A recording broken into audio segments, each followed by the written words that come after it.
Halo semuanya, selamat datang kembali di channel ini. Nah, apa yang baru saja terjadi di Brussels tampak di permukaan seperti pertunjukan besar Persatuan Eropa. Kita berbicara tentang pinjaman sebesar 90 miliar euro untuk Ukraina yang dijamin oleh anggaran UE yang tersebar selama 2 tahun ke depan. Presiden Prancis Macron mengonfirmasi bahwa dana tersebut akan digunakan untuk kemampuan militer Ukraina.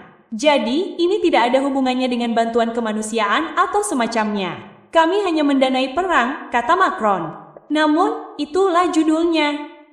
Jika Anda melihat lebih dalam, keputusan tersebut menceritakan kisah yang jauh lebih rumit tentang ketakutan politik, tentang risiko hukum, Uni Eropa yang terpecah, dan mundurnya apa yang pernah digambarkan oleh banyak pemimpin Eropa sebagai opsi paling berani yang ada di atas meja.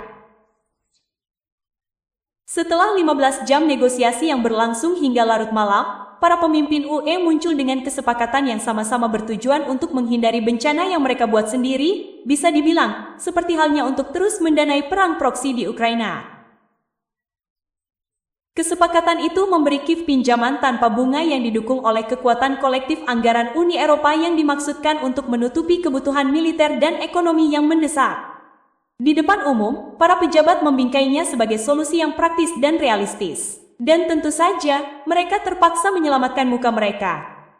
Namun secara pribadi, para diplomat mengakui sesuatu yang sama sekali berbeda. Ini bukanlah rencana yang mereka inginkan. Itu adalah rencana yang dapat mereka jalani. Dengan kata lain, kali ini, akal sehat menang. Tetapi keinginan untuk mengambil lebih banyak keuntungan masih tetap ada. Sejak awal pertemuan puncak, semuanya berputar di sekitar satu tokoh, Perdana Menteri Belgia Bart De Wever. Belgia menjadi tuan rumah Oracle, lembaga penyimpanan keuangan yang memegang sebagian besar aset beku Rusia. Dan Weber sangat jelas, dia sangat konsisten dan sangat keras kepala. Menggunakan aset-aset itu, menurutnya, akan membuat Belgia dan Uni Eropa menghadapi risiko hukum dan keuangan yang sangat besar. Tentu saja, itu akan terjadi. Itu adalah pencurian. Rusia dapat membalas, tuntutan hukum dapat menumpuk, dan presiden dapat menghantui Eropa selama beberapa dekade karena negara-negara asing menarik dana negara mereka dan memindahkannya ke tempat lain. Jadi, dia sepenuhnya benar. Ini adalah sesuatu yang telah diperdebatkan banyak dari kita selama beberapa tahun. Sepanjang hari Kamis, tekanan meningkat. Para pemimpin lain mencoba persuasi. Misalnya, Ursula von der Leyen yang akhirnya kalah. Para diplomat mengumbar jaminan. Beberapa berharap bahwa Weber pada akhirnya akan mengalah, tetapi dia tidak melakukannya. Dan pada larut malam, kenyataan mulai terasa. Tidak akan ada kesepakatan tentang penggunaan aset Rusia, setidaknya untuk saat ini. Dan saat itulah perubahan terjadi. Alih-alih menyita cadangan Rusia, UE memilih untuk meminjam uang sendiri. Pinjaman sebesar 90 miliar euro akan diperoleh berdasarkan jaminan dari anggaran bersama UE. Ukraina akan menerima dana tersebut sekarang tanpa membayar bunga. Namun, pembayaran kembali bersifat bersyarat, setidaknya bersyarat secara politis. Menurut Presiden Dewan Eropa Antonio Costa dan Kanselir Jerman Friedrich Merz, Ukraina hanya akan diharapkan untuk membayar kembali pinjaman ini jika Rusia pada akhirnya membayar ganti rugi. Tentu saja itu jelas merupakan angan-angan. Ganti rugi dibayar oleh pihak yang kalah, bukan pihak yang menang. Dan tentu saja, mereka sepenuhnya menyadari hal itu. Nah, disitulah ambiguitas itu muncul kembali. Merz secara terbuka menyarankan bahwa UE masih bisa menggunakan aset Rusia yang dibekukan untuk menutupi utang Ukraina. Ia mengklaim bahwa hal itu akan dilakukan dengan mematuhi hukum internasional sepenuhnya. Dengan kata lain, opsi itu belum sepenuhnya hilang. Hanya saja, opsi itu ditunda. Opsi itu dibungkus dengan bahasa hukum dan ditunda. Keputusan itu juga mengungkap sesuatu yang tidak ingin dibicarakan Eropa. Keputusan itu mengungkap persatuan di UE. Sekarang, ada pengecualian, dan setidaknya beberapa kompromi. Hungaria, Slovakia, dan Republik Ceko menolak untuk ambil bagian dalam menjamin pinjaman itu. Mereka tidak menginginkan risiko finansial, mereka tidak menginginkan tanggung jawab politik, dan alih-alih memaksakan masalah itu, Brussels membiarkan mereka memilih untuk tidak ikut campur. Jadi, pada dasarnya UE terpecah di depan mata kita. Baru setelah ketiga negara ini dibebaskan secara efektif dari semua kewajiban finansial, mereka setuju untuk tidak menghalangi inisiatif itu.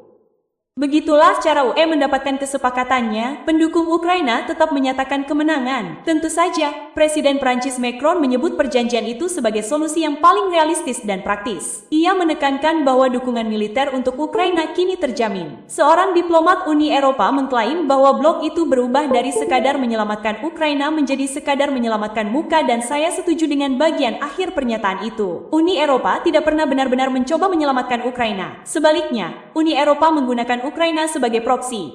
Dan tentu saja ada tanggapan Rusia yang harus kita bahas.